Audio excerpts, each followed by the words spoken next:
అంశము ఏమిటి అంటే, మనం నేర్చుకోబోతున్న పాఠము ఏమిటంటే, ఈ ఆఖరి శుక్రవారం ఈ మొదటి నెలలో మనము గుర్తుపెట్టుకోండి, మనము ఆ దేవుణ్ణి ఏమని బ్రతిమిలాడాలి. ఈ అంశం నేను చూపించే ప్రతి మాటలో బతిమాలుట అనే మాట కనిపిస్తుంది. ఈరోజు మనం వచ్చాము, ఈ ఆఖరి శుక్రవారం మనం వచ్చాము. ఇది మొదటి నెల. ఈ మొదటి నెల మనం నేర్చుకోబోతున్న పాఠం ఏంటంటే, ఈరోజు మనం వచ్చి దేవుణ్ణి ఏమని బతిమిలాడుకోవాలి. బతిమిలాడుట అంటే అర్థం చెప్పండి. అడుగుట, భలే చెప్తుందబ్బా. అడుగుట, ఇంకా బ్రతిమిలాడుట అంటే ఇంకా అడుగుట, వేడుకొనుట. ఏంటి? వేడుకొనుట.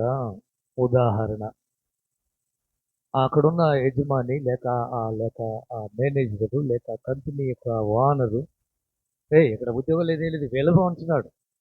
వీడేమో సర్టిఫికెట్లు పట్టుకొని, సార్ నిన్ను అడుగుతున్నాను సార్, బతిలు అడుగుతున్నాను సార్, ఈ ఉద్యోగం వస్తే నా కుటుంబాన్ని పోషించుకుంటాను సార్.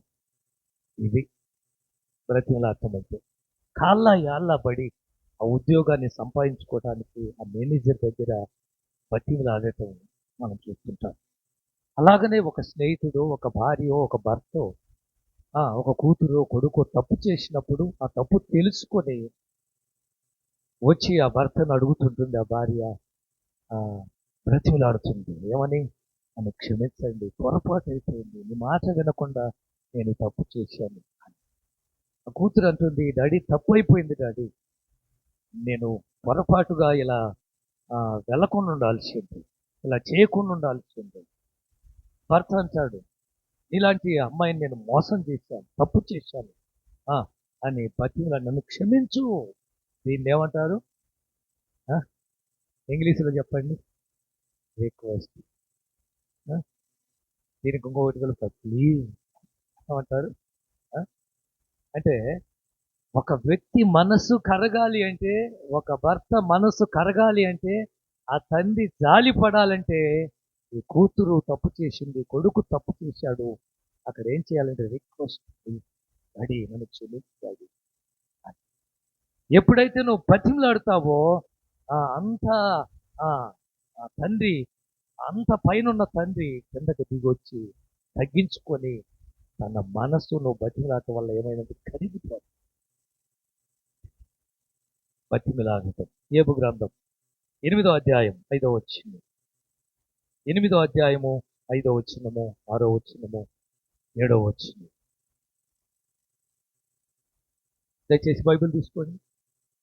నీవు జాగ్రత్తగా దేవుణ్ణి వెతికితే, సర్వశక్తుడకు దేవుణ్ణి బ్రతిమలాడుకుని ఎడల, నీవు పవిత్రుడవై యథార్థవంతుడవైన ఎడల నిశ్చయముగా ఆయన నీ యందు శ్రద్ధ నిలిపి నీ నీతికి తగినట్టుగా నీ నివాస స్థలమును వర్ధిల్ల చేయును. అప్పుడు నీ స్థితి మొదట కొద్దిగా ఉండినను తుదకు నీవు మహా అభివృద్ధి పొందుతావు. ఇక్కడ మీరు అండర్లైన్ చేసుకోవాల్సింది ఏంటంటే, నీవు జాగ్రత్తగా దేవుణ్ణి ఎదికిన ఎడల, సర్వశక్తుడకు దేవుణ్ణి బతిమిలాడుకొనిన ఎడల.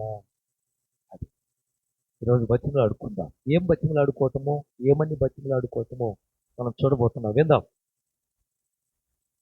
నువ్వు ఆ దేవుణ్ణి బతిమిలాడుకుంటే నువ్వు పవిత్రుడవై యథార్థవంతుడవై నిశ్చయముగా, నువ్వు ఎప్పుడైతే బ్రతిమిలాడుతావో, ఎప్పుడైతే రిక్వెస్ట్ చేస్తావో, ఎప్పుడైతే గోజాడుతావో, ఎప్పుడైతే వేడుకుంటావో, ఎప్పుడైతే ఇందాక మన సుగుణమ్మ గారు చెప్పినట్టు అడుగుతావో,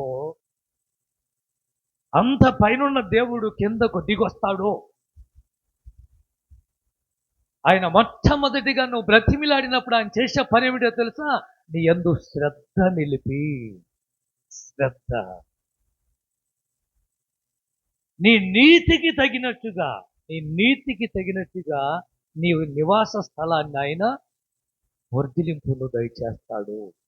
అప్పుడు నీ స్థితి కొద్దిగా ఉన్నా దాన్ని మహా అభివృద్ధిగా మారుస్తాడు. ఎప్పుడు తెలుసా? దేవుణ్ణి ఈరోజు తెలియక దేవుని దగ్గర ఆశీర్వాదాలు పొందుకోలేకపోతున్నారు కానీ బతిమిలాటం నేర్చుకోండి, గోజాటం నేర్చుకోండి, అడగటం నేర్చుకోండి, దేవుని దగ్గర వేడుకోవటం నేర్చుకోండి. వాళ్ళ కాళ్ళు వీళ్ళ కాళ్ళు పట్టుకుంటారుగా, వాళ్ళను వీళ్ళను అడుగుతారుగా.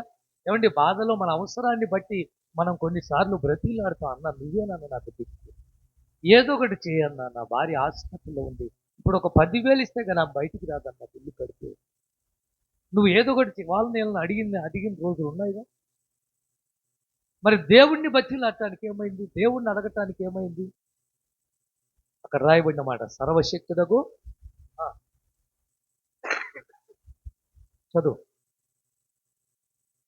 అదిగో బతిమిలాడుకొనిన ఎడల నీవు పవిత్రుడవై యథార్థవంతుడవై ఆ నిశ్చయముగా ఆయన నీ యందు ఏమి నిలుపుతాడు?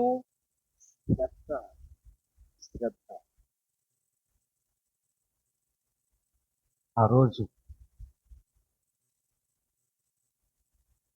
10 మంది అన్నలు ఎక్కడికి వెళ్ళారు? ఐగుప్తుకు. ఎందుకు? కరువు వచ్చింది. ఆ కరువులో ఐగుప్తులో ధాన్యం ఉందని 10 మంది అన్నలు, యాకోబు కొడుకులు 10 మంది వెళ్తే అక్కడ ఎవరు ఉంది? ఎల్ల సహోదరుడే. ఆ విషయం వాళ్ళకు తెలియక పడ్డారు. ఆ విషయం గమనించినటువంటి యోసేపు అన్నలను గమనించాడు. ఓ వచ్చారా అనుకున్నాడు. అనుకున్నప్పుడు ఆయన ఏం చేశాడో తెలుసా? అరే మీరు 10 మందేనా? ఎంతమంది ఉన్నారు? మీరు మా మా దేశాన్ని ఏదో ఏగుతానికి వచ్చారు, ఏదో చేయటానికి వచ్చారు, మీరేదో స్ట్రగ్లింగ్ చేయడానికి వచ్చారు, మీరేదో మా దేశాన్ని పాడిచి ఇలా మాట్లాడుతున్నప్పుడు భయపడిపోయారు. అయ్యో మేము అలాంటి వాళ్ళం కాబట్టి మా తండ్రి గారి యాకోబు. మీరు ఎంతమంది? మేము 11 మంది. ఇంకొకటేమో వాళ్ళు చెప్పడం అంటే యోసేపుని తీసి పడేశారు. యోసేపు లేడు వాళ్ళ లెక్కలో. మరి 10 మంది వచ్చారు, ఇంకొకడెక్కడ? వాడు చిన్నవాడు అండి, బెన్యామీను అండి.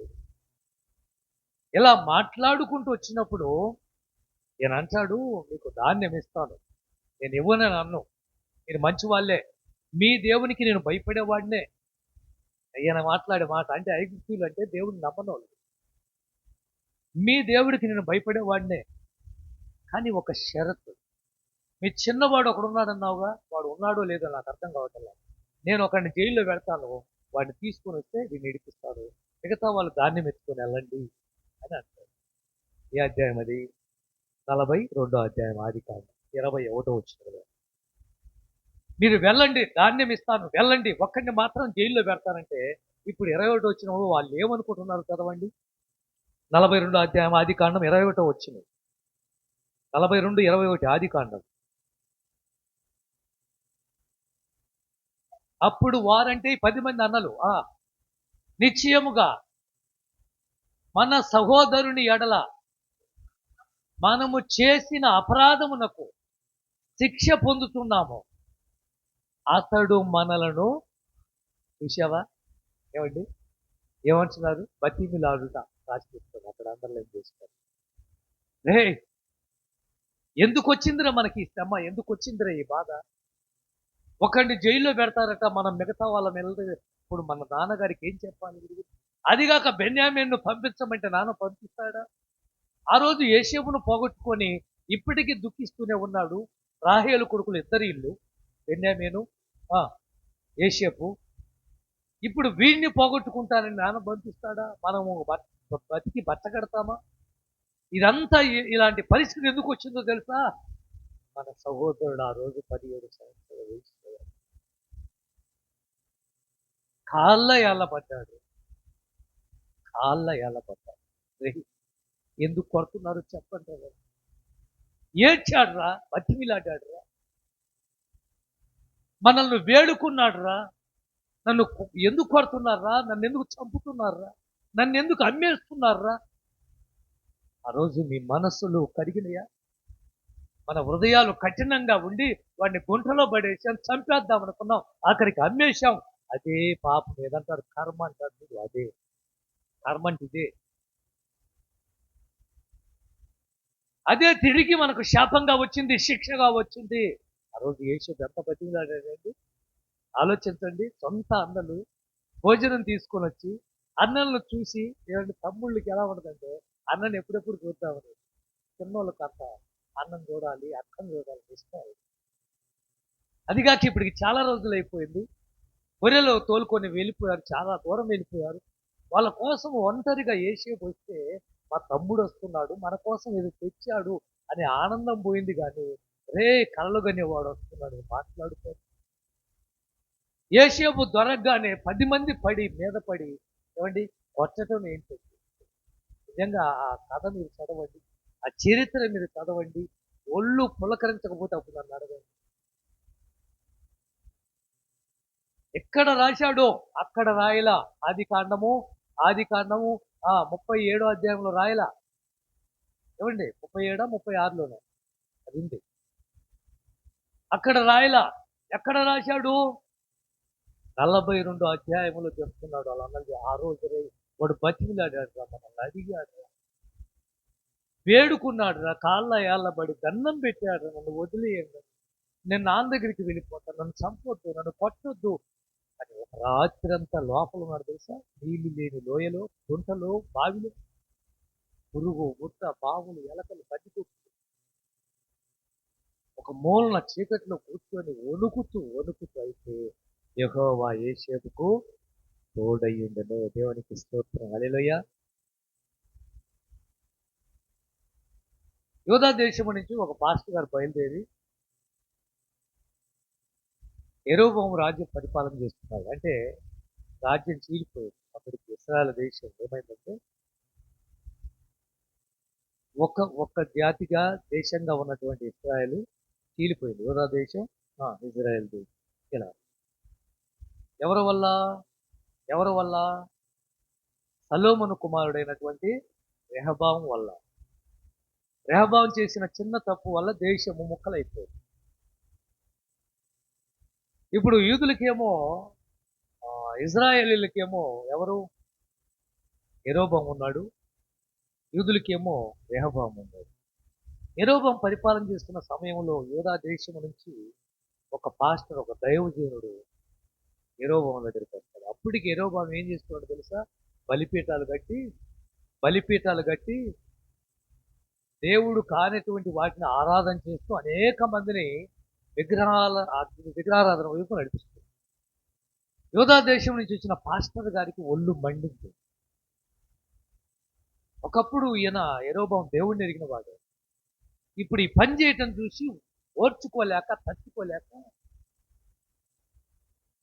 ఈ బలిపీఠం బద్దలైపోవును కానీ శపిస్తాడు. ఈయన ఏ మాట అయితే అనబోతున్నాడు, ఈ లోపు యెరోబాము వచ్చి ఒరే వాడిని పట్టుకోండి అంటాడు సేవకుడు. వాడిని పట్టుకోండి, రాజు కదా ఆయన, యెరోబాము రాజు కదా, వాడిని పట్టుకోండి, వాడు అంత చూద్దాం అన్ని చెయ్యెత్తాడండి. ఇలా చెయ్యెత్తాడు అంతే. ఇక చెయ్యి వెనక్కి రాలే, ముందుకు రాలే. చెయ్యి అలాగనే ఆగిపోయి ఎండిపోయింది. చెయ్యి ఎండిపోయింది. ఒక చెట్టు ఎండిపోయినట్టుగా, ఒక మొక్క ఎండిపోయినట్టుగా చెయ్యి ఇక్కడి నుంచి ఇక్కడ వరకు ఎండిపోయిందండి.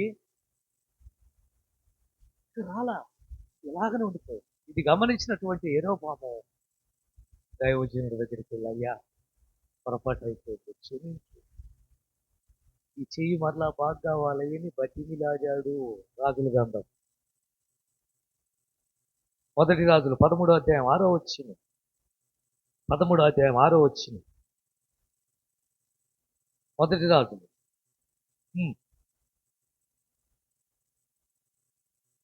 అప్పుడు రాజు, నా చెయ్యి మునపటి వలె బాగుగా ఉన్నట్లు నీ దేవుడైన యెహోవా సముఖమందు నా కొరకు ఏడుకొనమని ఆ దైవజనుడిని ఏమంటున్నాడండి? బతిలాడాలి. పొరపాటు చేసిన భార్య, పొరపాటు చేసిన భర్త, పొరపాటు చేసిన కొడుకు, పొరపాటు చేసిన కూతురు, పొరపాటు చేసిన వారు ఏం చేయాలంటే, పొరపాటు అయిపోయింది, క్షమించు అని చెప్పి బతిమిలాడినప్పుడు ఆ దైవజనుడు మరలా ప్రార్థన చేస్తే ఆ చెయ్యి బాగైపోయింది. ప్రియమైన దేవునికి, యోబు గురించి అందరికీ తెలుసు. మొదటి అధ్యాయంలో ఆస్తి పాస్తులు ఐశ్వర్యం కలిగిన యోబు. మొదటి అధ్యాయము ఆఖరి వచనాలన్నీ పోగొట్టుకోవటం, రెండో అధ్యాయంలో ఆరోగ్యం పోగొట్టుకోవటం, మూడో అధ్యాయంలో తన పుట్టిన దినాన్ని శపించుకోవటం, ఇలా జరుపుకుంటూ వెళ్తే నాలుగో అధ్యాయం కంటే స్నేహితులు. 19వ అధ్యాయానికి వచ్చే వరకు యోబు పని పూర్తిగా అయిపోయింది. ఈ 19వ అధ్యాయంలో యోబు తన పని వాళ్ళని పిలిస్తే పని వాళ్ళను పలకటం వల్ల ఎందుకు పలుకుతారు? డబ్బు ఉన్నప్పుడైతే అండి ఇలా చిక్కేస్తే అంతే కదా. డబ్బు మహిమ. పని వాళ్ళు పలకటంలా, పనివాడిని పిలవగా వాడు పలకటం లేదు. అయితే ఏబు ఏం చేశాడు? ఇప్పుడు చదవండి 19వ అధ్యాయం యోబు గ్రంథం 16వ వచనం.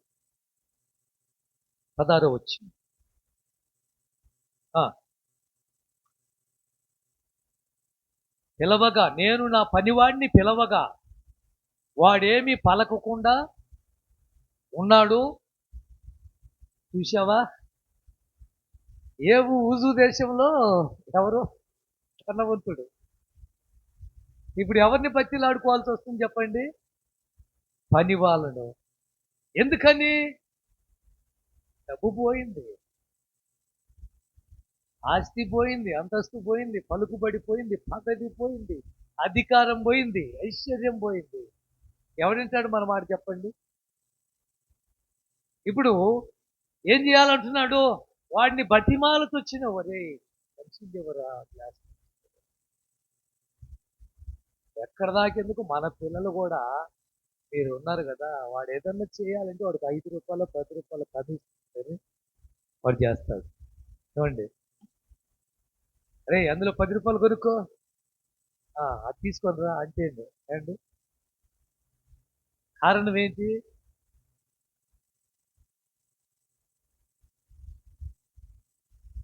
దానియేలు ఆ రోజు ఇట్టి శాసనము చేయబడిన సంగతి తెలుసుకొని వెళ్ళి యెరూషలేము తట్టు కిటికీలు తెరిచి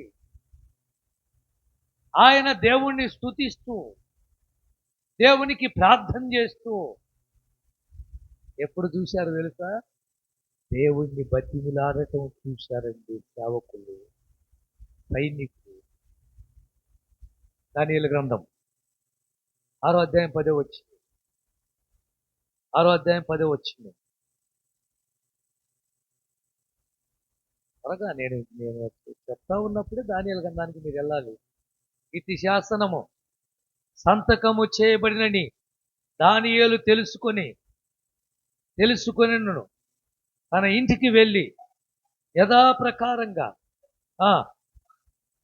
ఊని తన ఇంటి పైగది కిటికీలు యెరూషలేము తట్టు తెరిచి ప్రార్థన చేస్తూ వచ్చెను. చదువు. ఆ మనుషులు గుంపు కూడి వచ్చి దానియేలు ప్రార్థన చేయటయు. చూసావా? దానియేలు ఎలా ప్రార్థన చేసేవాడు? చేయండి, మీరు చేయండి అలాంటి ప్రార్థన. బతిలాడుకోండి, యెహోవా నువ్వేగా నాకు ఆధారం, ఏదో ఒకటి చేయండి ఆయన. ఈ సంవత్సరం ఒక ఉద్యోగం అయితే రావాలి, మా అమ్మకు ఆరోగ్యం అయితే రావాలి, మేము స్థలం అయితే కొనుక్కోవాలి, మేము ఇల్లు అయితే కట్టుకోవాలి, మాకు పెళ్ళైతే కావాలి, మాకు పిల్లలైతే పుట్టాలి. ఆ రోజు దానియేలు ఏం చేస్తున్నాడు అంటే దేవుణ్ణి బతిమిలాడుతున్నాడండి. ఏమని? ఇట్టి శాసనము చేయబడిన సంగతి దానియేలుకు తెలుసు. ఏం బతిమిలాడుతున్నాడు? ఏంటి ప్రభు? దౌర్భాగ్యం కాకపోతే ఎవరి దేవుణ్ణి వాళ్ళు ఆరాధించుకోవాల్సింది పోగొట్టి, ఎవరి నమ్మకం మీద వాళ్ళ విశ్వాసాన్ని స్థిరపరచుకోవాల్సింది పోగొట్టి, ఏ దేవునికి ప్రార్థన చేయకూడదట, రాజుకు మాత్రమే మనవులు చెప్పుకోవాలంట. ఇదేం పోయే కాలం ప్రభువా? అదేగా దానియేలు చేసిన ప్రార్థన. ఏమండి, ఇప్పుడు మన భారతదేశం ఎవరి నమ్మకాలు వాళ్ళది, ఎవరి విశ్వాసం వాళ్ళది, ఎవరిని కించపరచడానికి వీలు లేదు. ఎవరి దేవుడి గురించి వాళ్ళు చెప్పుకోవచ్చు, అది భారత రాజ్యాంగంలో ఉంది. ఎవరి మతమును వాళ్ళు ప్రకటించుకోవచ్చు. అయితే ఆ రోజు పెట్టిన శాసనం ఏమిటి? కేవలము దానియేలు ప్రార్థన చేయకుండా ఆపటానికి పెట్టిన శాసనం ఏమిటో తెలుసా? ఏ దేవుడికి ప్రార్థన చేయకూడదు, ఏ సమస్య వచ్చినా ఒక నెల రోజులు 30 రోజులు రాజుతోనే చెప్పుకోవాలి. ఒక క్రైస్తవుడు వెళ్ళి ఇదిగో నీవే దిక్కని ఏ మనిషిని ఇలా ఇలా అడగటానికి వీల్లేదండి. అడగకూడదండి.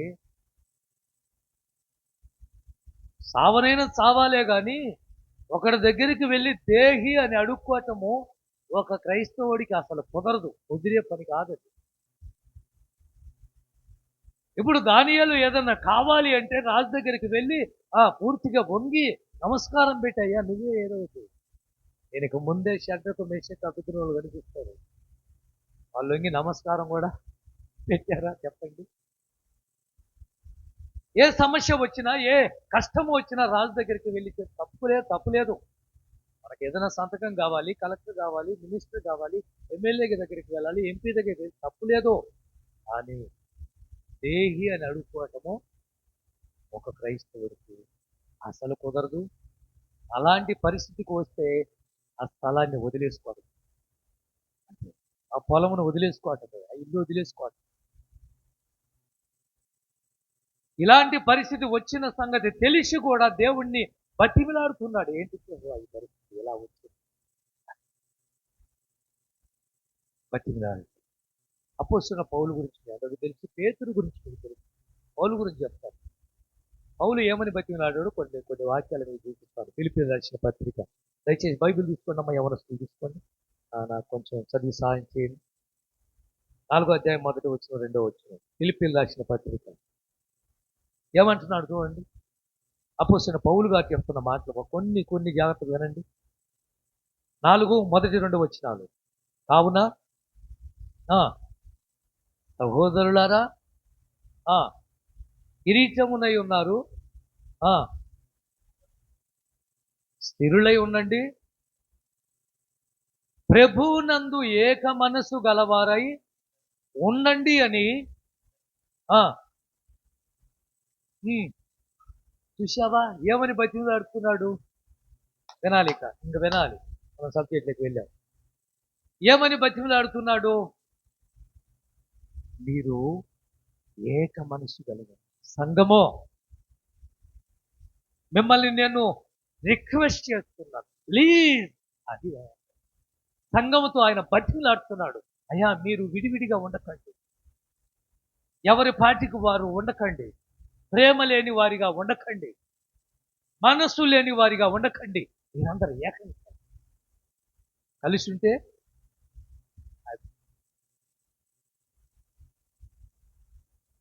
ఆ రోజు సంఘము పేతురు కోసం ఎలా ప్రార్థన చేసింది చెప్పండి? అత్యాశక్తి, అంటే ఏకమయ్యారు, కలిసి. ఇప్పుడు మీరు 1వ తరగతి బుక్లో చదవాల. ఆ తండ్రి ఏం చేశాడంటే ఒక కర్ర పెట్టాడు, ఒక కర్ర పొల పెట్టాడు. 20 అన్నాడు, తక్కువ ఇరిచేశాడు. 2 కర్రలు, 2ని కూడా ఇరిచేశాడు, 3ని కూడా ఇరిచేశాడు. ఇప్పుడు అన్ని మూట కట్టి 20 అన్నాడు. ఏమన్నాడు? 4 కర్రలు కలిపి 10 కర్రలు కలిపి ఇప్పుడు 20 అంటే ఎరగటంలా. ఐక్యతగా ఉంటే ఎవడు మనల్ని కదిలించలేడు. సఖ్యత కలిగి ఏక మనసు కలిగి ఒక కుటుంబం ఉంటే ఆ కుటుంబాన్ని ఎవడు కదిలించలేడు. మన వీధి వాళ్ళు ఏకం కలిసి ఏక మనసు కలిగి ఉంటే ఇంకా ఏ శత్రువు వచ్చి కూడా ఆ ఊరిని, ఆ గ్రామాన్ని, ఆ వీధిని కదిలించలేడు. ఐక్యత ఎక్కడ ఉంటుందో ఆశీర్వాదం అక్కడ ఉంటుంది. కాబట్టి దయచేసి సంఘాన్ని ఆ రోజు బతిలాడుతున్నాడు, మీరు ఏక మనసు కలిగి ఉండండి, ఏక మనసు కలిగి ఉండండి. ఏ పని చేసినా కలిసి చేయండి, ఏది కావాలన్నా కలిసి మాట్లాడుకోండి. ఒక మాట కొరింథీయులకు రాసిన పత్రిక 1 కొరింథీ 4వ అధ్యాయం 16 వచనం, 4:16. అపోస్తలుడైన పౌలు చెప్పిన మాటలు కొన్ని చూస్తే బాగుంటుంది. క్రీస్తునందు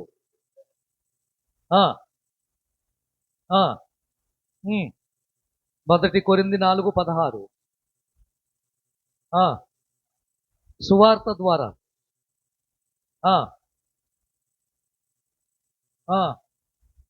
చూసావా, నేనేం చేశాను? మిమ్మల్ని కన్నాను. కంఠం అంటే ఆత్మీయంగా మీరు కన్నబిడ్డలు, ఆత్మీయ బిడ్డలు. ఒక సేవకుడిగా నేను ఎలా ఉన్నాను, ఒక పాస్టర్గా నేను ఎలా మాదిరిగా ఉన్నానో, నా మాట తీరు ఎలా ఉందో, నా ఆలోచనలు ఎలా ఉందో మీరంతా చూస్తున్నారు. పౌలు గారు అంటున్నాడు, నా నడక విధానం, నా ప్రవర్తన అంతా మీకు తెలుస్తుంది. నేను ఎలా ఉన్నానో దయచేసి నాలాగా మీరు ఉండటానికి ప్రయత్నం చేయండి, బతిమలాడుతున్నాను మిమ్మల్ని. ఆ రోజు పౌలు గారేగా చెప్పింది ఫిలిప్పీ సంఘంలో ఏమని, నేను క్రీస్తును పోలి నడుచుకున్నాను, మీరు నన్ను పోలి నడవమని చెప్పింది. అసలు ఎవడైనా చెప్పగలడు ఈ మాట? చూడండి, ఒక తండ్రి కొడుకులకు మాదిరి, పిల్లలకు మాదిరి, ఒక తల్లి కూతుర్లకు ఒక మాదిరి, చూడండి, ఒక సేవకుడు సంఘానికి ఒక మాదిరి, ఒక నాయకుడు ప్రజలకు ఒక మాదిరి. తెలుసా, ఆ నాయకుడిని బట్టి ప్రజలు ఫాలో అవుతూ ఉంటారు, ఆ సేవకుడిని బట్టి ప్రజలు ఫాలో అవుతుంటారు, ఆ నాన్న బట్టి ఆ అమ్మను బట్టి ఆ బిడ్డలు ఫాలో అవుతూ ఉంటారు. కాబట్టి దయచేసి తండ్రిని వాళ్ళు చూస్తూ ఉంటారు కాబట్టి, తల్లిని వాళ్ళు చూస్తూ ఉంటారు కాబట్టి, అందుకే మాట్లాడే విధానం, నడిచే విధానం, చూసే విధానం, మీ ప్రవర్తన విషయంలో పేతురు గారు ఏమన్నారు కదా, పేతురు రాసిన పత్రిక మొదటి పత్రిక 2వ అధ్యాయం. ఆడపిల్లలు చదవరా మీరు? చదవండి, నాకన్నీ 2:12 మొదటి పేతురు పత్రిక. వాళ్ళకు ప్రైజులు ఇవ్వాలి, ఎవరు ముందు చదువుతారో వాళ్ళకు ఒక పెన్ను దాన్ని ఇస్తే ముందు చదువుతారు. 2:12 మొదటి పేతురు పత్రిక. అన్యజనులు మిమ్మల్ని ఏ విషయములో, ఆ విషయములో వారు మీ సత్క్రియలను చూసి వాటిని బట్టి పరుచున్నట్లు. చూడండి, ఈ అన్యజనుల మధ్యలో, అన్యుల మధ్యలో, విగ్రహారాధికుల మధ్యలో, ఏమండి, దేవుణ్ణి ఎరగని వారి మధ్యలో మనం ఉంటున్నాము. ఇలాంటి వారి మధ్యలో దేవునికి మహిమ రావాలంటే అక్కడ పేతురు అంటున్నాడు, ఈ ప్రవర్తన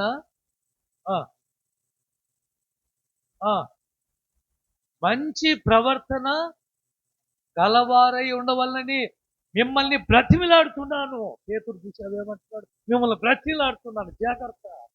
అన్యజనుల మధ్య ఉన్నావు, జాగ్రత్త. మూర్ఖుల మధ్యలో ఉన్నావు, జాగ్రత్త. ఇలాంటి వారి మధ్యలో పొరపాటు చూస్తే నిన్ను ఎత్తేస్తారు, జాగ్రత్త. ఈ ప్రవర్తన మంచి ప్రవర్తన గలదానివై, మంచి ప్రవర్తన గలవాడి ఉండమని బ్రతిమిలాడుతాడు. ఇంకా మీకు బాగా తెలిసిన వాక్యం తెలుసా? 12వ అధ్యాయం రోమపత్రిక చూడకుండా చెప్పండి, మొదటి వచనం. 12వ అధ్యాయం రోమపత్రిక మొదటి వచనం. కాబట్టి సహోదరులారా, పరిశుద్ధమును దేవుని అనుకూలమును సజీవ యాగంగా మీ శరీరములను ఆయనకు సమర్పించుకునడని దేవుని వాత్సల్యతను బట్టి మిమ్మల్ని బ్రతిమలాడుతున్నారు. మీరు ఏం చేయాలి? సమర్పించుకోండి, ప్రతిష్ఠించుకోండి. ఈ శరీరము దేవుడిచ్చింది, ఇది దేవునికి అంకితం, ఇది దేవునికి సమర్పణ. ఈ చేతులు దేవునివి, ఈ కాళ్ళు దేవునివి.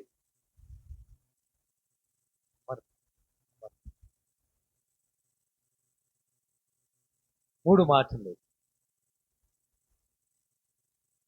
ఏమని దేవుణ్ణి బతిమలాడాలి? చెప్పండి, తలపైకి ఎత్తండి. ఏమని దేవుణ్ణి బతిమలాడు? ఈ రాత్రి మనం బతిమలాడబోతున్నాం, దేవుణ్ణి అడగబోతున్నాం. ఏమని అడుగుదాం? నేను రాసుకునే చెప్పండి, ఒకవేళ మీకు తోచితే. ఏమని దేవుణ్ణి బతిమలాడుదాం, రిక్వెస్ట్ చేద్దాం, వేడుకుందాం, లేక అడుగుదాం. ఏమడుగుదాం ఈ రాత్రి? అవసరత. ఇంకా చెప్పండి. ఈ దుష్ట లోకములో ప్రభువా, దుష్టిని చేతిలో పడకుండా మమ్మల్ని విడిపించు ఈ సంవత్సరము. ఇదే బతిమలాడు. మమ్మల్ని విడిపించు, ఎవరి చేతిలో పడకుండా? దుష్టుల చేతిలో పడకుండా. మమ్మల్ని విడిపించు, ఎవరి చేతిలో పడకుండా? శత్రువు చేతిలో పడకుండా. అందుకే మనం ప్రార్థన చేసినప్పుడు మీరు చూస్తారో లేదో, ఆడపిల్లల కోసం ప్రార్థన చేసినప్పుడు నేను మాట్లాడే మాటలు అది పరిశుద్ధాత్మ నడిపించేమో. అయ్యా, దుష్టుడు కన్ను బిడ్డ మీద పడకుండా కాపాడు అని ప్రార్థన చేయడం విన్నారా మీరు? నేను ఎప్పుడు ఆ ప్రార్థన వాళ్ళ కోసం చేస్తాను.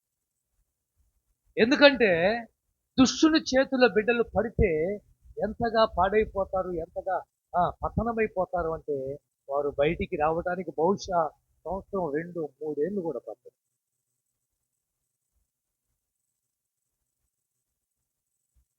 చదవండి. దినవృత్తాంతాల గ్రంథం 16 అధ్యాయం 36 మొదటి దినవృత్తాంతాలు. మొదటి మాట, మమ్మల్ని విడిపించమని బతిమలాడుతాం. మొదటి మాట, మొదటి దినవృత్తాంతాలు 16:36.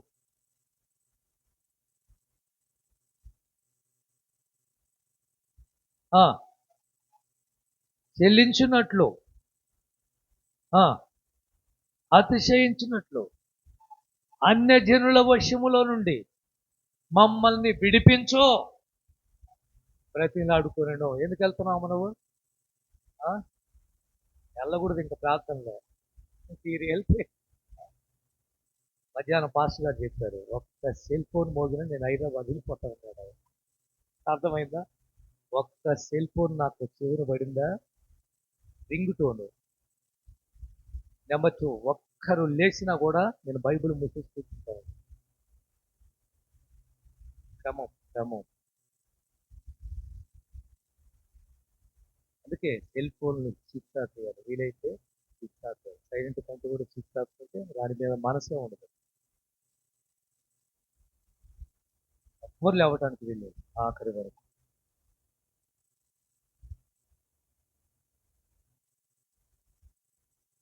పదహారు 36లో అన్యజనుల చేతిలో పడకుండా మమ్మల్ని విడిపించో, లేక అక్కడ ఏం పెట్టుకుందాం, దుష్టుని చేతిలో పడకుండా. ఎక్కడ? కీర్తనలు 140 మొదటి వచ్చిన, కీర్తనలు 140 మొదటి వచ్చిన, కీర్తనలు 143 9వ వచ్చిన. యెహోవా దుష్టుల చేతిలో నుండి నన్ను విడిపించు 143:9. యెహోవా నా శత్రువుల చేతిలో నుండి నన్ను విడిపించు. చూసావా, అన్యజనులు ఉన్నారు, మనల్ని ముట్టడేస్తారు. అయ్యా, వారి చేతిలో మేము పడిపోకుండా విడిపించు. దుష్టులు ఉన్నారు, దుష్టుల చేతిలో మేము పడకుండా విడిపించు. శత్రువులు ఉన్నారు, శత్రువుల చేతిలో పడకుండా మమ్మల్ని విడిపించు. వాళ్ళ చేతిలో చిక్కుకున్నామా, వారి చేతిలో పడ్డామా, మనల్ని నాశనం చేసిన దాకా వదిలిపెట్టరు. అందుకే అన్యజనులతో సావాసం మనకు అంత మంచిది కాదు, అవిశ్వాసులతో పొత్తు అంత మంచిది కాదు. ఏమండి, దుష్టులతో సాంగత్యం అంత మంచిది కాదు, కోపిష్టోడితో కలిసి జీవించడం అంత మంచిది కానే కాదు. ఏమి పొత్తు? చీకటికి వెలుగుకు ఏం పొత్తు? విశ్వాసికి అవిశ్వాసికి ఎలా కుదురుతుంది? ఒక అన్యుడికి ఒక క్రైస్తవుడికి ఎలా సావాసం కుదురుతుంది? మీరే చెప్పండి. ఇలాంటి వారి చేతిలో పడకుండా విడిపించు. ఆ రోజు దుష్టులు ఎవరండి? ఎవరు దుష్టులు? సొదొమ గొమొర్రాలో జీవించిన ప్రజలు దుష్టులు అని రాయబడింది. ఎంత దుర్మార్గంగా ప్రవర్తించారు చెప్పండి.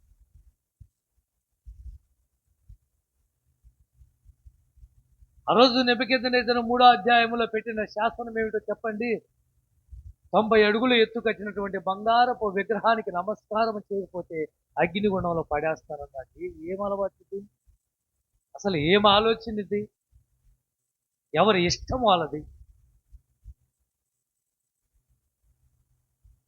ఆ రోజు నిలబడిన ముగ్గురు ఎవరోళ్ళు? షడ్రకు, మెషకు, అబేద్నెగోలు ముగ్గురు నిలబడితే నెబుకద్నెజరు అన్న మాటలు తెలుసా మీకు? నా చేతిలో పడకుండా ఎవడు మిమ్మల్ని విడిపిస్తాడు అండి. అర్థమైందా? ఏమన్నాడు? నా చేతిలో నుంచి ఎవడు మిమ్మల్ని తప్పించేవాడు ఎవడు? ఎక్కడుంటాయి అన్నమాట? 16 వచ్చినవా? 3వ అధ్యాయం 16 వచ్చిన. షడ్రకు, మేషకును, 15వ అధ్యాయం ఆఖరి మాట, 15 వచ్చిన ఆఖరి మాట. 3 నా చేతిలో నుండి ఎవడు విడిపిస్తాడు? ఎవడు విడిపిస్తాడు మిమ్మల్ని? నా చేతిలో పడకుండానే ఉండాలి, కానీ పడ్డ తర్వాత ఎవడు విడిపిస్తాడో? దుష్టులు, దుష్టులు. అందుకే అబ్బాయిలకు యవ్వనస్తులకు నేను చెప్పే మాట, జాగ్రత్త. వారి చేతుల్లో పడిన తర్వాత తిరిగి కోలుకోవటానికి నీకు చాలా టైము పడుతుంది. దుష్ట సాంగత్యము మంచి నడవడిని ఏం చేస్తుంది? చెడగొడుతుంది కదా. అయితే రుజువు చేశారు. ఏ దుష్టుడైతే నా చేతిలో నుంచి ఎవరు తప్పిస్తాడన్నాడు, విడిపిస్తాడన్నాడో ఆ దేవుడు విడిపించుటకు సమర్థుడు అని శండ్రకు, మేషకు, అబేద్నెగోలు అగ్నిగుండంలో నుంచి బయట పడేసి విడిపించాడు దేవుడు అని చెప్పగలిగారు, రుజువు చేశారు. మన దేవుడు చెప్పారు, మన దేవుడు విడిపిస్తాడు. ఎంతమంది ఉచ్చులో పడిపోయిన వాళ్ళు, వ్యభిచారం అనే ఉచ్చులో పడిపోయిన వాళ్ళు, రాగుడు అనే మత్తులో పడిపోయిన వాళ్ళు, ఏమండి ఇక బయట పడలేమో అని నాశనకరమైన ఊబిలో కూరకుపోయిన వారు, మా బ్రతుకు ఇంతే, మా తలరాత ఇంతే, ఇక మాకంటూ మంచి రోజులు చూడము అనుకున్న వారు ఎంతో మందిని యేసుక్రీస్తు వారు ఏం చేశాడు? దుష్టుల చేతుల నుంచి, దుష్ట మార్గంలో నుంచి విడిపించాడు. ఆ రోజు అగ్ని గుండంలో నుంచి విడిపించినట్టుగా దేవునికి మహిమ కలుగును గాక. హల్లెలూయా. ఇర్మియా గ్రంథం 15వ అధ్యాయం 20వ వచనం. ఇర్మియా గ్రంథం 15:20.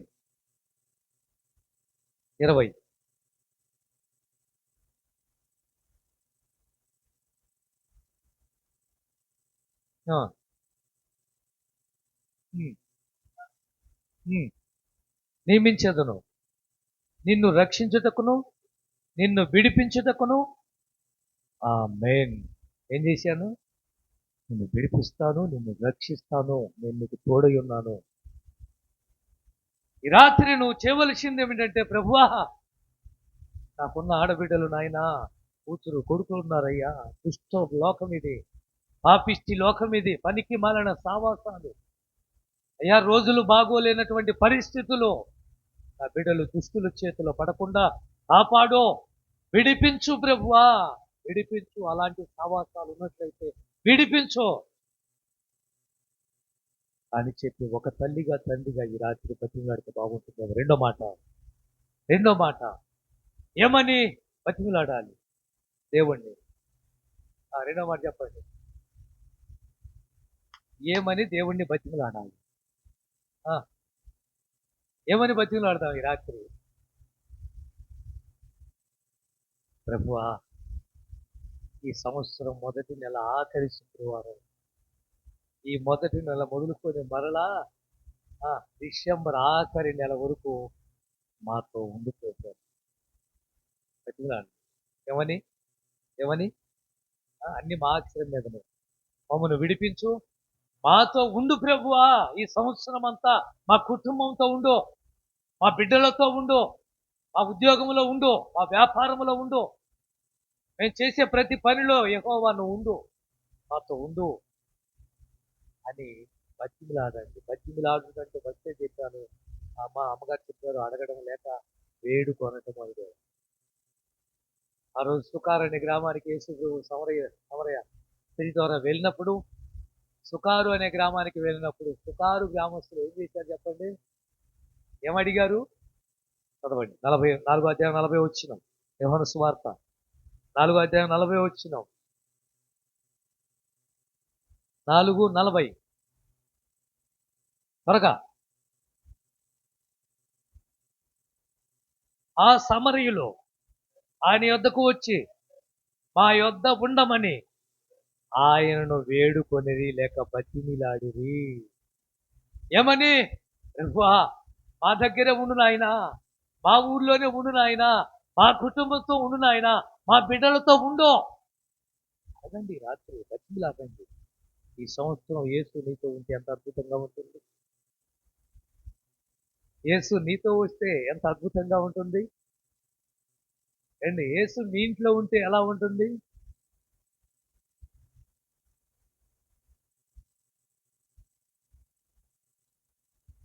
జ్ఞానోదయాలు పట్టిన వాళ్ళందరికీ తెలుసు.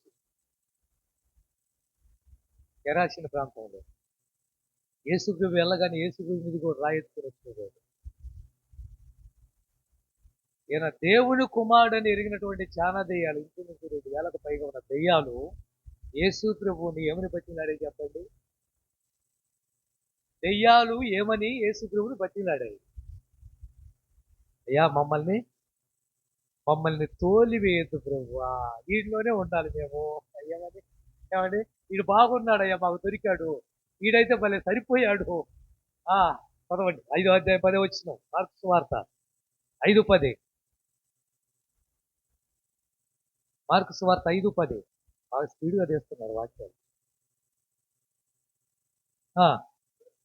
ఆ దేశములో నుండి తోలివేయద్దని ఆయనను ఏం చేసినాయి, మిక్కిలి బతిమాలు కొనెను. హల్లెలూయా. ఏమని? మిక్కిలి ఏమని? అయ్యా వీడు బాగున్నా అంతే, కొన్ని దెయ్యాలు అంతే, కొన్ని దెయ్యాలు నేను వదిలిపోను, ఈ పిల్లతో ఉంటాను, ఈ పిల్లోడితో ఉంటాను, కొన్ని గాలి అంతే, దురాత్మలు బాగా నచ్చేటట్టుంది పాపం. వాడు ఏమంటున్నాయి, మమ్మల్ని తోలితే వీడి దగ్గరే ఉంటాం. 12 వచనంలో ఏమన్నాయి? అదే దెయ్యాలు 12 వచనంలో ఏమన్నాయి?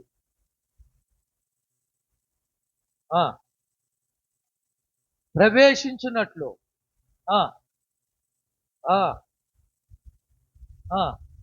బ్రతిమిలాడ ఏమని? పాతాళానికి పంపించొద్దు ప్రభు, తట్టుకోలేము, మాకుగా టైం ఉందిగా పాతాళానికి వెళ్తానికి, దయచేసి నువ్వు ఆజ్ఞాపిస్తే పందుల్లోకి వెళ్తాము.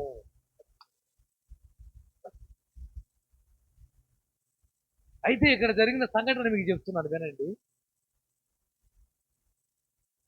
ఇవి వెళ్ళాయి, దెయ్యాలు వెళ్ళాయి, చాలా దెయ్యాల్లో ఉన్న వాడిలో ఉన్న దెయ్యాలు వెళ్ళి పందుల్లో దొరపడ్డాయి. పందులు వెళ్ళి ఆ దెయ్యాలను తట్టుకోలేక ఏం జరిగింది?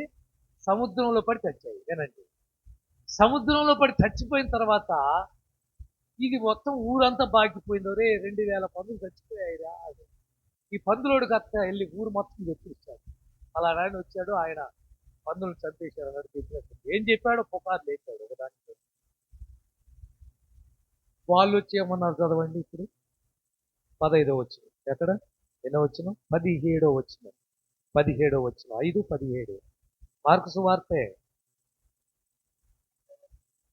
తమ ప్రాంతములను విడిచి పొమ్మని వారు ఆయనను బతిమిలాడుకుంటున్నారండి. మాకు నువ్వు వద్దు, యేసయ్య నువ్వు మాకొద్దు, దయచేసి మమ్మల్ని వదిలిపెట్టి వెళ్ళిపో. కారణం ఏంటి? పందులు చచ్చాయి. అంతేగా ఈ రోజున మీరు గమనించారో లేదో, ఒక అతను నాకు తెలుసు వదిల్లో, అతను చెప్పాడు ఒక మాట. మా ఇంటి పక్కనే ఒక ఆయన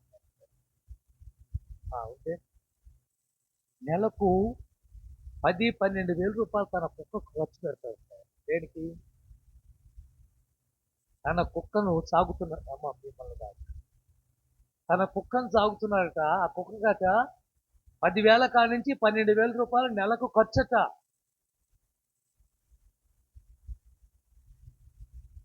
నేను ఎప్పుడో చదివాను పేపర్లో, ఎప్పుడు చాలా కాలం అయింది. కుక్క చచ్చిపోతే ఎకరం పొలం అమ్మి ఊరంతా ఊరేగించి కుక్కను దానికి ఒక సమాధికి వచ్చాడు. అది కుక్క సమాధి అని పేరు. సమాధి వినండి. అంటే ఇక్కడ పందుల గురించి మాట్లాడుతున్నాను నేను. అక్కడ కింద రాయబడిన మాట, ఒక మనిషి బాగుపడి వాడు స్వస్థ స్థితుడై బట్టలు లేనటువంటి వాడు బట్టలు ధరించుకొని ఇది చూడటం వల్ల వాళ్ళు ఆశ్చర్యంగా చూశారు. కానీ మరి వీడు బాగుపడ్డాడా? యేసు ఇక్కడికి రావటం వల్ల ఒక వ్యక్తి పాడైపోయిన వాడు, చెడిపోయిన వాడు, తాగుబోతువాడు, తిరుగుబోతువాడు, పనికి రానివాడు పనికొచ్చేవాడు అయిపోయాడు. ఇది ఆలోచించడం వల్ల ఇప్పుడు నేను అడుగుతున్నాను, పందుల కంటే మనిషి విలువ తక్కువడా? ఏమంటే కుక్కల కంటే మనిషి విలువ తక్కువ? మీరు పెంచుకుంటున్న కోళ్ళు, కుక్కలు, జంతువులు చాలా రకాలు ఉన్నాయి. ఆ కోడిని పెంచేవాళ్ళు, పందులు పెంచేవాళ్ళు, కుక్కలు పెంచేవాళ్ళు, పిల్లులు పెంచేవాళ్ళు. వాటికంటే మనిషి విలువ తక్కువ. అదే ఒక కుక్క చచ్చిపోతే ఎకరం పొలం అమ్మి దాన్ని ఊరేగించి సమాధి కట్టాడట వీడు. ఒక కుక్కకు 10,000 కాడి నుంచి 12-15 వేల రూపాయలు నెలకు ఖర్చు పెడుతున్నట్ట వాడు. ఒక భిక్షగాడు అదే నడి రోడ్డు మీద భిక్షమెత్తుకుంటూ వాడి ప్రాణాలు పోతే వాడి వైపు కన్నెత్తి కూడా చూడలేనటువంటి మానవత్వం ఈ రోజున ఉంది. అర్థమవుతుందా మీకు? మన ఎదురుగా ఎంతో మంది మానవులు వాళ్ళ యొక్క పరిస్థితి ఆర్థికంగా వాళ్ళు బతుకుతున్న బతుకు తీసి కనీసం గాలి పడలేకపోతే ఏంటి అంటే మూగజీవులు అంటారు. కాదని ఎవరన్నారు? అని అతి శ్రేష్టమైన జాతి మనిషిదేనండి. విలువైనటువంటి మనిషి జీవితంలో తెలుసా? ఈ మనిషికి విలువ లేనప్పుడు, విలువ ఇయ్యనప్పుడు ఎన్ని సాగుతేమి ఎంత చేస్తే ఆ రోజు పందులు చచ్చాయని యేసు ప్రభువును మాకొద్దు, మా ప్రాంతంలో నువ్వు ఉండొద్దు, మా ఊర్లో నువ్వు ఉండొద్దు, మా ఇంటికి నువ్వు రావద్దు, వెళ్ళిపో, దయచేసి నీకు దండం పెడతాం, వెళ్ళిపో గారు. అయితే సమరయులు అయ్యా మాతో, ఆమె చెప్పిన మాటలు కాదయ్యా, మాతో ఉండండి, మా ఊర్లో ఉండండి అంటే యేసు ఎన్ని రోజులు ఉన్నారు అక్కడ? 2 రోజులు ఉన్నాడు. చూసావు, బతిమలాడితే ఆయన 2 రోజులు ఉన్నారు. ఈ రాత్రి ఆఖరి శుక్రవారం మొదటి నెల బతిమలాడు, ఈ సంవత్సరం అంతా నీకు ఎందుకు ఉన్నాడు ప్రభు? ఎందుకు ఉన్నాడండి? వాళ్ళు బతిమిలాడారు, సుకారు గ్రామస్తులు బతిమిలాడారు సమరయులు. యా మాతో ఉండంటే 2 రోజులు యేసు ఉన్నాడు. ఒక శతాధిపతి వచ్చి నా కూతురు సావు బ్రతుకులో ఉంది, దయచేసి మా ఇంటి దాకా రమ్మని బతికిలాడితే వాళ్ళ ఇంటికి వెళ్ళాడు. అప్పటికి ఆ పిల్ల చచ్చిపోయింది, చచ్చిపోయిన ఆ పిల్లను బతికించాడు. బతికిలాడటం వల్ల వచ్చే లాభం అడగండి రాత్రి. బతికిలాడ మూడో మాట ఏమని బతికిలాడాలి? మూడో మాట, మొదటి మాట చెప్పండి, మమ్మను విడిపించు దుష్టుని చేతి. రెండో మాట చెప్పండి, ఈ సంవత్సరం అంతా మాతో ఉండు ప్రభువా, చాలు, నాకైతే పాట పాడింది, నువ్వు ఉంటే అంత మేలు. మూడో మాట, మమ్మును ఆశీర్వదించమని బతిమిలాడు. ఏమని? ఈ సంవత్సరం ఈ మొదటి నెల ఆఖరి శుక్రవారము నువ్వు నేర్చుకుంటున్న ఈ పాఠంలో బతిమిలాడుట ఏమని బతిమిలాడుదామో, మమ్మల్ని ఆశీర్వదించుకుంటా. 12వ అధ్యాయం హోషేయ గ్రంథం 12వ అధ్యాయం 4వ వచనం త్వరగా.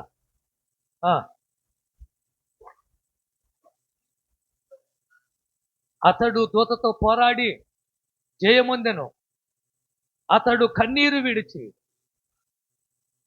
అతడు బతిమాలెను, ప్రత్యక్షమాయన దేవునికి స్తోత్రం. హల్లెలూయా. ఎవరతను? ఎవరిక్కడున్న అతను? దూతతో పోరాడిన వ్యక్తి ఎవరు?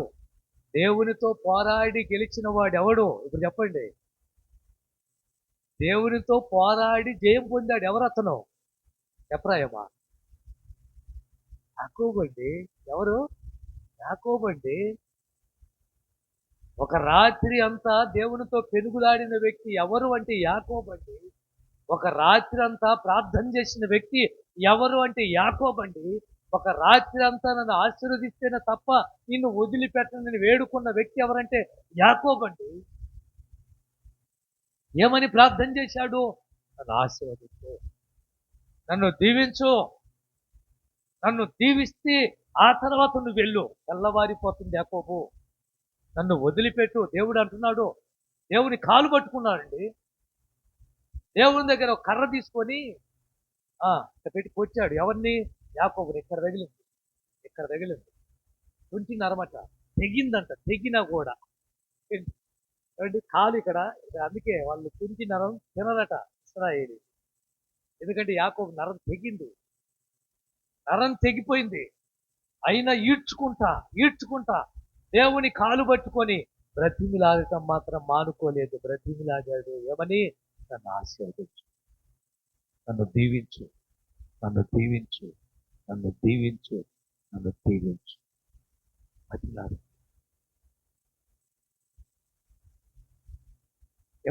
ఏమని? మా పిల్లల్ని, నా భర్తను దీవించు, నా ఉద్యోగమును దీవించు, నా చదువును దీవించు, నా వ్యాపారమును దీవించు, నేను చేసే పనిని దీవించు. ఈ పదాన్ని దయచేసి మీరు వాడు. మీకు ఒక రహస్యం చెప్పమంటారా? భూమి మీద ఒకడు ఉన్నాడు, చాలా మంచివాడు, అంటే నాకు బాగా ఇష్టము, ఎలా ఉన్నాడు అని అడిగింది. దేవుడు అడిగాడు ఎవరిని? ఎవరిని? అపవాది. ఎవరిని? ఎవరి గురించి ఇప్పుడు చెప్పండి? ఏముడు. భూమి మీద ఒకడున్నాడు, నేనంటే బాగా ఇష్టము, చాలా మంచివాడు, న్యాయవంతుడు, యథార్థం, ఇలా చెప్పుకుంటూ వస్తూ ఉంటే అపవాది ఎలా ఉన్నాడు? అపవాది భూమి నుంచి వచ్చావుగా, ఎలా ఉన్నాడు? దేవుని చూసావా అంటే అపవాది మాటలు ఒక్కసారి చదివిస్తారు వినండి. మొదటి అధ్యాయం యోబు గ్రంథం 10వ వచనం. నీవు అతనికిని, అతని ఇంటివారికిని, అతనికి కలిగిన సమస్తమునకు చుట్టూ కంచె వేశావు కదా. ఇది అండర్లైన్ చేసుకో. అతని చేతి పనిని నీవు దీవించుట చేత అతని ఆస్తి. ఆమేన్. అది అర్థమైందా ఇప్పుడు? అర్థమైందా ఇప్పుడు? వినండి. ఎందుకు యాకోబు పోరాడాడు ఆ రోజు? ఎందుకు యాకోబు పెనుగులాడాడు? ఎందుకు యాకోబు దూతను పట్టుకొని వదిలిపెట్టలేదు? దేవుణ్ణి పట్టుకొని నువ్వు దీవిస్తేనే నేను వదులుతాను అన్నది. ఎందుకంటే ఆయన దీవిస్తే మనం గొప్పవాళ్ళం. అర్థమైందా? ఆ రోజు ఏబు ఊదు దేశంలోనే గొప్పవాడు అని చెప్పుకున్నారంటే యెహోవా అతన్ని దీవించుట చేత. హల్లెలూయా. అర్థమైందా? నీ కుటుంబాన్ని దేవుడు దీవిస్తే, నీ కూతుర్ని దేవుడు దీవిస్తే, నీ కొడుకును దేవుడు దీవిస్తే, నీ ఉద్యోగాన్ని దేవుడు దీవిస్తే, నీ స్థలమును నీ ఇంటిని దేవుడు దీవిస్తే ఎలా ఉంటుంది చెప్పండి?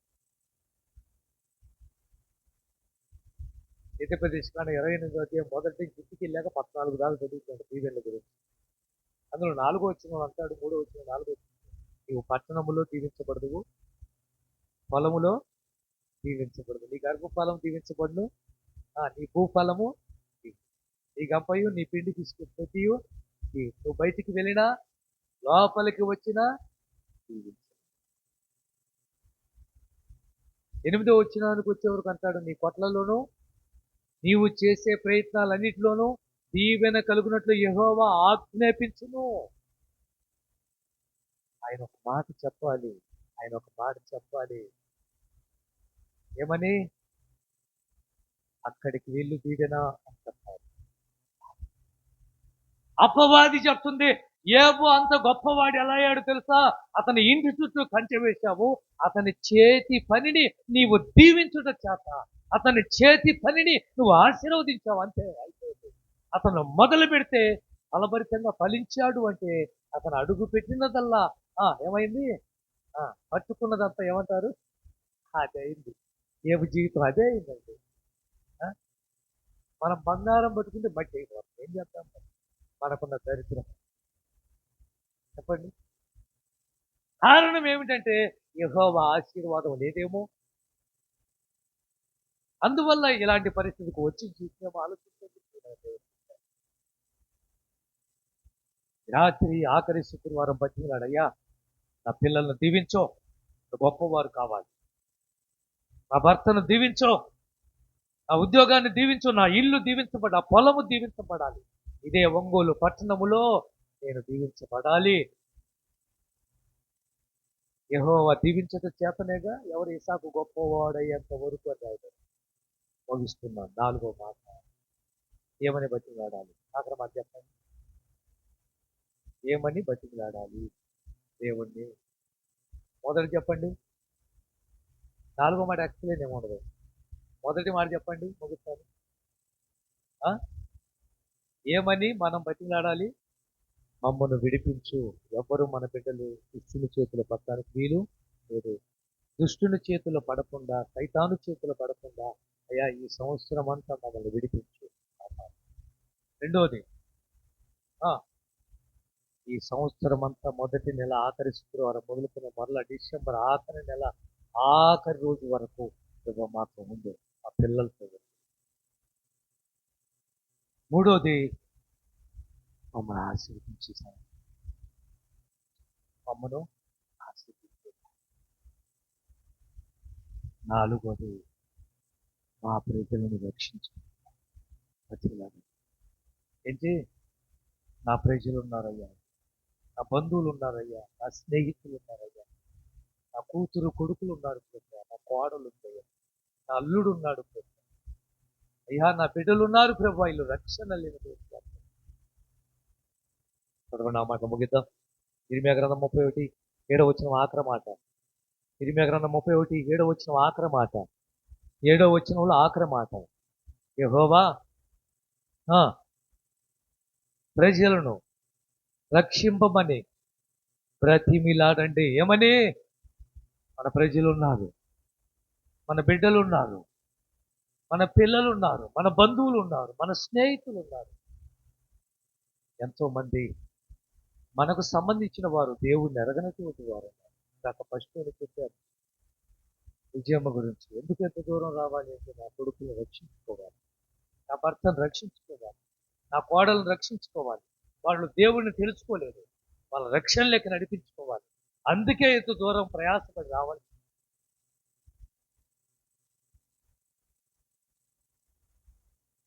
నా ప్రజలను రక్షించు ప్రభువా, నా బంధువులను రక్షించు ప్రభువా ఈ సంవత్సరము అని దేవుణ్ణి బతిమిలాడు. ఆ రోజు ఎస్తేరు గురించి ఒక్క మాట నీకు చెప్తుంటే నేను ఎలా సహించగలను. ఏంటి ఆమన్న మాట సామాన్యమైనది కాదండి. నేను ఎలా సహిస్తాను? దేని గురించి? నా ప్రజలు నాశనం అయిపోతుంటే, నా ప్రజల మీదకి కీడు వస్తుంటే, నా ప్రజలు నశించి నరకానికి వెళ్తుంటే, నా ప్రజలు చంపబడుతుంటే నేను ఎలా ఓర్చుకుంటాను? కళ్ళతో చూసి వారు నాశనం అయిపోవడం చూసి నేను ఎలా ఓర్చుకోగలను? నేను నశించిన విషయమా ఏమంటుంది 4వ అధ్యాయంలో? నేను నశించిన 8వ అధ్యాయం 6వ వచనంలో నా ప్రజల మీదకి రాబోతున్న కీడును చూసి వారి నాశనాన్ని చూసి నేను ఎలా సహిస్తాను? ఈరోజు చాలా మందికి లేనిది ఏమిటంటే బాధ, చాలా మందిలో లేనిది ఏమిటంటే బాధ్యత. ఎవరు ఏమైపోతే నాకెందుకు, స్నేహితులు ఏమైపోతే నాకెందుకు, బంధువులు ఏమైపోతే నాకెందుకు, మిత్రులు ఏమైపోతే నాకెందుకు, అయిన వారు ఏమైపోతే నాకెందుకు, ఏంకులు వారు ఏమైపోతే నాకెందుకు. ఆ రోజు ఎస్తేరు నాకెందుకు అనుకుంటూ చెప్పండి. ఎస్తేరు నాకెందుకులని వదిలేస్తే ఏమయ్యేది? యోధా జాతే భూమి మీద ఉండేది కాదు. ఆ యోధా జాతి లేకపోతే యేసు ప్రభు రావడానికి అవకాశమే లేదు. యోధా గోత్రంలో నుంచి యేసు రావాలి, ఇది కావచ్చు. కొనుక్కొని నీ బిడ్డలను, నీ భర్తను, నీ కుటుంబాన్ని, నీ స్నేహితులు, నీ అయిన వారిని, నీకు సంబంధించిన వారు ఎక్కడ ఉన్నారో పేర్లు రాసుకొని ప్రతి దినము బతిమలాడు ప్రభు. చాలా మంచి స్నేహితులు అయ్యా, రక్షణ. మా అన్నదమ్ములు ఉన్నారు ప్రభు, రక్షణ లేకుండా రక్షణ.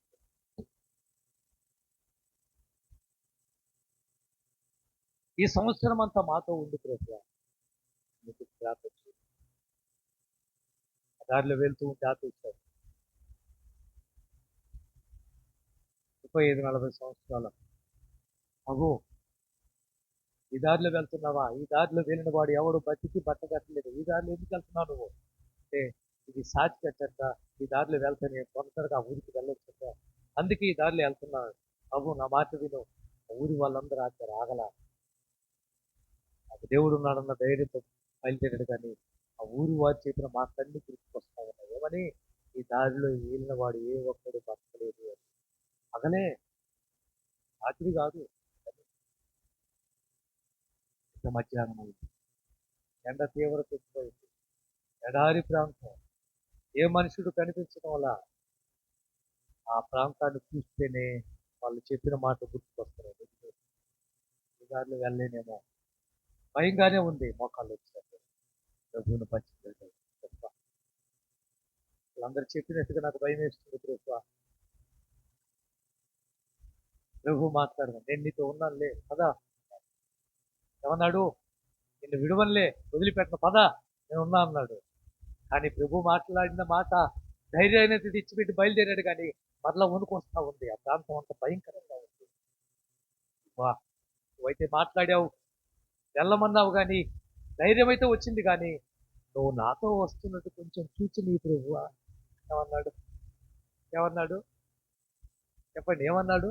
కొంచెం నాతో వస్తున్నట్టు కొంచెం క్రియ సూచన ఏదైనా ఆ రోజు కిపియాను దాని చాటున అండి ఏమన్నాడు? సూచన ఏదండి? నేను అప్పుడు నాయకుడిగా ఉంటాను అన్నాడు. ఈయన కూడా ఏమన్నాడు? సూచన ఇవ్వు ప్రభువా అంటే సరే ఇస్తాను పదా అన్నాడు. ఎలా ప్రభువా? నీ పక్కన నేను నడుస్తూ ఉంటాను, నేను కనిపించిన కానీ నా పాదాలు పడతా ఉంటాయి, అదే నీకు సూచన. ఏం సూచన? ఆ? నీ పక్కన నేను వస్తున్నట్టుగా నా పాదాలు ఆ హక్కులు ఏమంటారు అసలు ముద్రలు పడతా ఉంటాయి, అదే సూచనంటే. ఇప్పుడు ఆ పక్కనే పాద ముద్రలు పడతా ఉన్నాయి. ఇప్పుడు ఎలా ఉంటుంది చెప్పండి? ఇప్పుడు ఎలా ఉండదు?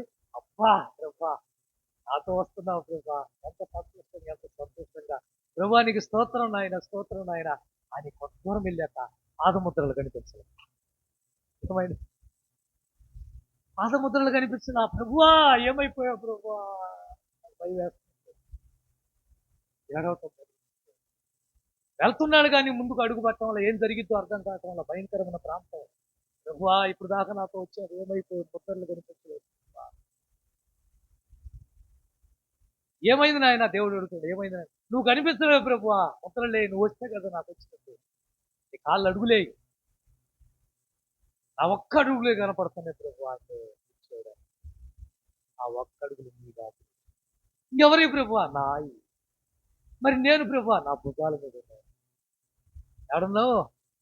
ఆ భుజాల మీద ఉంది. ఇది చాలా ఇరుకు, ఈ దారిలో ఒక్కరు మాత్రమే వెళ్ళాలి. ఇప్పుడు నువ్వు ఎక్కడున్నావో తెలుసా? నా భుజాల మీద ఉన్నావు. పడుతున్న అడుగులు ఎవరో తెలుసా? నీ కాదు రప్పించాడు రాయి. ఇప్పుడు చెప్పండి ఎలా ఉంటాడు? ఎంత సంతోషంగా ఉంటాడు. యేసు నీ కుటుంబంతో ఉంటే ఇలా, యేసు నీతో వస్తే ఇలా, ఎంత ధైర్యంగా బతకాలి అండి, ఎంత సంతోషంగా ఉండగలవు. ఆ భుజాల మీద ఉన్నావు ప్రభు, భుజాల మీద ఎత్తుకున్నావా? ఈ రాత్రి దేవుడు నీతో మాట్లాడుతున్నాడు, దేవుడు నీతోనే మాట్లాడుతున్నాడు. ఏమిటో తెలుసా? బతికినాడు ఏమని? ఆ పిల్లలు ఏ మాత్రం ఈ లోకంలో క్రిస్తుని చేతిలో పడి పాడైపోతారు వీలు లేదు. యవన దశలో ఉన్నారు, యవన ప్రాయములో ఉన్నారు, మనసు అతలాకుతలం చేస్తుంది, ఎటు ఎంచుకోవాలో అర్థం కాని పరిస్థితుల్లో ఉన్నారు. అలాంటి బిడ్డల కోసం ఒక తల్లిగా తండ్రిగా బతికినాడు. అయ్యా ఆ పిల్లల భవిష్యత్తుని చేతుల్లో పెడుతున్నాడు. కళ్ళు మూసుకున్నా ప్రార్థనలో ఉందా? కళ్ళు మూసుకొని ప్రార్థనలో ఉందా? ఈ వాక్యాన్ని ఒకసారి ఎత్తిపెట్టండి, ఒక 5 నిమిషాలు ఒకసారి ధ్యానించండి ఈ వాక్యాన్ని, బతిమిలాడండి దేవుణ్ణి. ప్రభువా ప్రభువా నేను బతిమిలాడుతున్నాను, మా పిల్లల భవిష్యత్తు నీ చేతులకు అప్పగిస్తున్నాను, బంగారు భవిష్యత్తుగా మార్చి ప్రభువా, అద్భుతం చేయి ప్రభువా. దయచేసి నా బిడ్డల గురించి ఆలోచన అంతా కూడా నాయన, వారి గురించి ఆలోచిస్తున్నాను ప్రభువా, కనికరించు కనికరించు. చేయండి, ప్రార్థన చేయండి, బతిమిలాడండి ఈ రాత్రి, బతిమిలాడు ప్రభువా. ప్రభువా ఈ దుష్ట లోకములో సైతాను చేతులు మేము పడిపోవటానికి అయ్యా, వారి చేతిలో మేము పడిపోకుండా కాపాడు ప్రభువా. ప్రార్థన చేయి. రాత్రి మొదటి నెలలో ఆఖరి శుక్రవారంలో నువ్వు ఉన్నావు. రోజులు ఎలా ఉండబోతున్నాయో, ఈ సంవత్సరం ఎలా ఉండబోతుందో అనుకుంటా నేను ఎలా గడిచిపోయింది. రాబోతున్న నెలలు ఎలా ఉండబోతుందో తెలియదు కదా. అయితే ఒక మాట అడుగు, ఒక మాట ప్రభు దగ్గర బతికినాడు యేసు. ఆ రోజు సమరయులు కారు అనే గ్రామస్తులు మాతో ఉండు అని బతిమిలాడితే 2 రోజులు వాళ్ళతో ఉన్నావే, ఈ సంవత్సరం మాతో ఉంటావా ప్రభు? ఈ సంవత్సరం అంతా మాతో ఉంటావా నాయన? నువ్వు మా బిడ్డలతో వస్తావా? మాతో నువ్వు ఉంటే, మాతో వస్తే మాకు ధైర్యం వస్తుంది నాయన. ఏ సమస్యనైనా ఎదుర్కోగలము, ఏ కష్టాన్నైనా ఎదుర్కోగలము, ఏ నష్టమైనా ఓర్చుకోగలము తండ్రి. ఎప్పుడో తెలుసా? యేసు మాతో వచ్చినప్పుడు అద్భుతం జరుగుతుంది నాయన. కరుణించు కరుణించు. అంతేకాదు ప్రభువా, ఈ సంవత్సరం మా కుటుంబాన్ని దీవించు, ఈ సంవత్సరం మా కుటుంబాన్ని దీవించు ప్రభువా, దీవించు దీవించు. నువ్వు దీవించటం వలనే కదా ఏవు ఊజు దేశములో కోటీశ్వరుడు. పట్టణములో నీవు దీవించబడదు, పొలములో నీవు దీవించబడదు, బయటికి వెళ్ళిన